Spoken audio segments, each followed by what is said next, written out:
আকন্দপুর নামে একটি ছোট গ্রাম ছিল। গ্রামটি ছিল চারিদিকে গাছপালায় ঘেরা। গ্রামটি ছিল খুবই সুন্দর। সেই গ্রামে একসঙ্গে অনেক মানুষ বসবাস করত। সেখানকার সব মানুষই ছিল অনেক স্বার্থপর এবং মিথ্যেবাদী। তারা সত্যি কথা খুবই কম বলতো। তারা একে অপরকে সাহায্য করার পরিবর্তে একে অপরকে বিপদে ফেলার চেষ্টা করত এবং তাদের বিপদে নিজেরাই হাসাহাসি করত। সেই গ্রামে শম্ভু নামে একটি কৃষক বসবাস করত তার দুই বউকে নিয়ে। তার দুই বউয়ের মধ্যে কেউই ভালো ছিল না।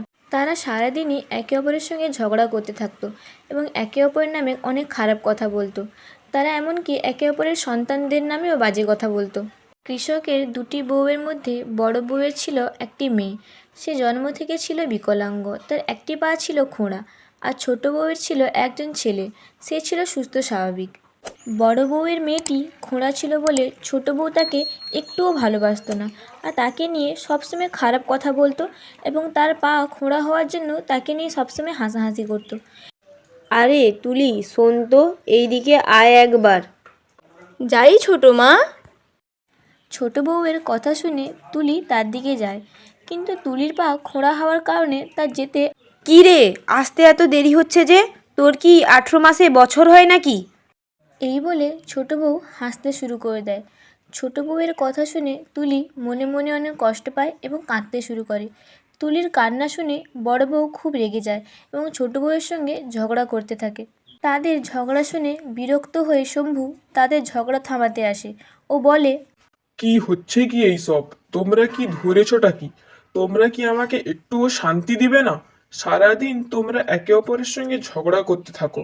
এবার থামো তোমরা আর যে যার কাজে যাও এবার। সেই সময় আকাশপথে দুটো জিন যাচ্ছিল।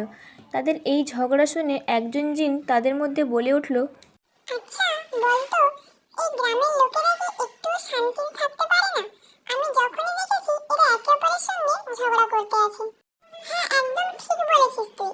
এখানকার লোকেরা খুবই খারাপ, সবসময় একে অপরের ক্ষতি করার চেষ্টা করতে থাকে। একে অপরের সঙ্গে কথা বলতে বলতে জিনগুলো ওই গ্রামের পাশের একটি জঙ্গলে প্রবেশ করলো।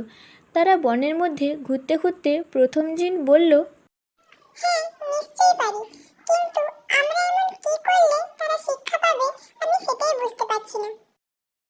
আমরা একটা আপেল গাছ বানাবো এবং যারা সেই গাছ থেকে আপেল খাবে তারা একে অপরের মনের কথা, মিথ্যা কথা এবং তাদের অতীতে কি কি হয়েছে সবকিছুই জেনে যাবে।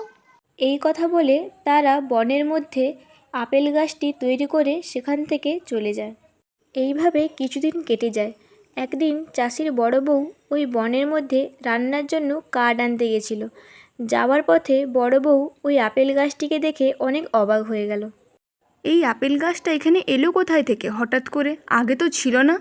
এই বলে বড় বউ গাছটিকে ভালো করে দেখতে লাগলো। হঠাৎ বড় বউ দেখলো গাছে অনেক পাকা পাকা আপেল ধরেছে।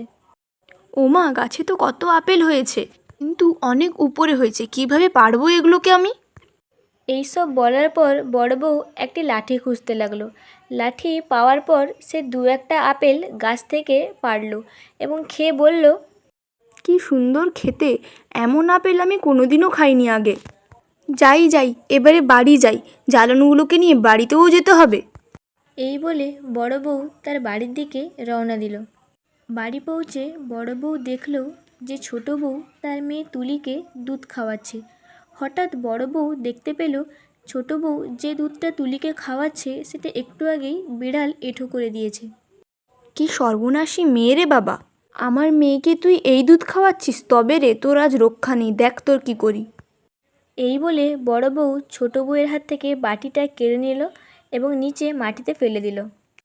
কি হলো আবার তোমার? দুধটা ফেলে দিচ্ছ কেন তুমি? কি ভেবেছোটা কি তুমি?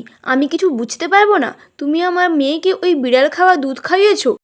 এই বলে বড় বউ ছোট বউয়ের সঙ্গে ঝগড়া করতে শুরু করে। অন্যদিকে গ্রামের কিছু বাচ্চারা ওই জঙ্গলের দিকে যাচ্ছিল। হঠাৎ তারা জঙ্গলের মধ্যে ওই আপেল গাছটিকে দেখতে পেল আর তারা ওই আপেল গাছ থেকে আপেল পেড়ে খেতে যাবে এমন সময় তাদের শিক্ষক মশাই সেখানে এসে উপস্থিত হলেন এবং তাদেরকে দেখে বললেন, তোমরা এখানে এই সময় কি করছো এই জঙ্গলের মধ্যে?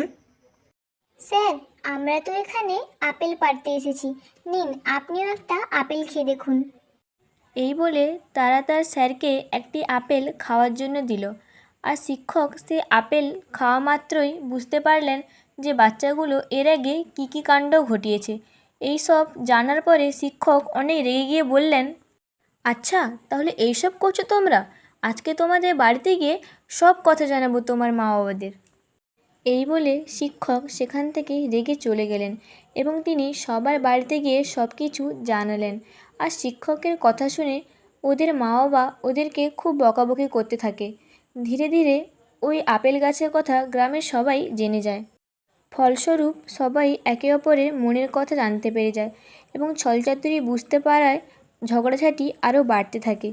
তারপর গ্রামের সব লোকেরা মিলে ঠিক করলো যে তারা সবাই মিলে ওই আপেল গাছটি কেটে দেবে, কারণ ওই গাছটিই ছিল সব নষ্টের গোড়া।